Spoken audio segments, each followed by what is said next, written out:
สบายดีเนาะวิดีโอนี้จะมาแนะนำการเติมเงินเข้าแอป M-Money เนาะเติมเข้าผ่าน B7 เนาะธนาคารการค้าต่างประเทศเนาะก่อนอื่นให้เราล็อกอินเข้าเนาะเงินในบัญชีจะมีแต่60 บาทเนาะแล้วเดี๋ยวนี้แอดมินจะเติมเข้ามาอีกเนาะให้เราไปอยู่แอป B7 ของเราเลยเราจะทำการล็อกอินเนาะแล้วไปอยู่บัตรของเราเนาะแล้วเลื่อนขึ้นเนาะมันจะมีเมนูเนาะว่าเติมเงินเข้ากระเป๋าเนาะบ่แม่นเนาะตอนนี้มันเลื่อนขึ้นอีกเนาะมันจะเขียนแบบนี้เนาะเติมเงินเข้ากระเป๋าเนาะแล้วกดเข้าไปเลยแล้วมันจะมีให้เราเลือกเนาะให้เราเลือกกระเป๋าที่เราต้องการจะเติมเนาะ M-Money เนาะกดเข้าไปเลย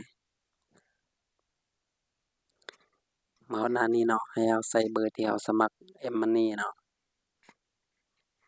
เบอร์ที่เราลงทะเบียนบัญชี M-Money นั่นเองเนาะเมื่อใส่เบอร์สำเร็จแล้วให้กดต่อไปเลยแล้วมันจะเด้งแบบนี้เนาะให้เราป้อนจำนวนเงินเนาะแอดมินจะเติม50,000เนาะแล้วกดต่อไปเลยแล้วบอนนี้ให้ใส่จุดประสงค์เนาะก็คือคำอธิบายนั่นเองเนาะเขาจะใส่ก็ได้บ่ใส่ก็ได้เนาะเมื่อสำเร็จแล้วกดต่อไปแล้วมัน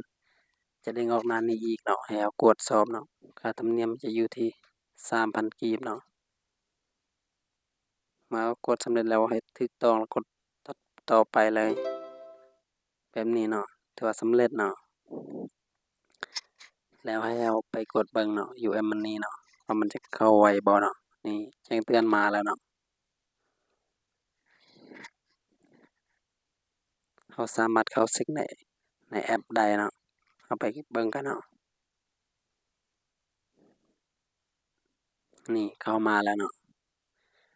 การเติมเงินเข้า M-Money มีแต่ส่ำนี้เนาะถ้าคลิปวิดีโอนี้มีประโยชน์กับทุกคนแล้วอย่าลืมกดไลค์กดติดตามและกดกระดิ่งแจ้งเตือนเพื่อบ่พลาดสิ่งดีๆในวิดีโอถัดไปเนาะ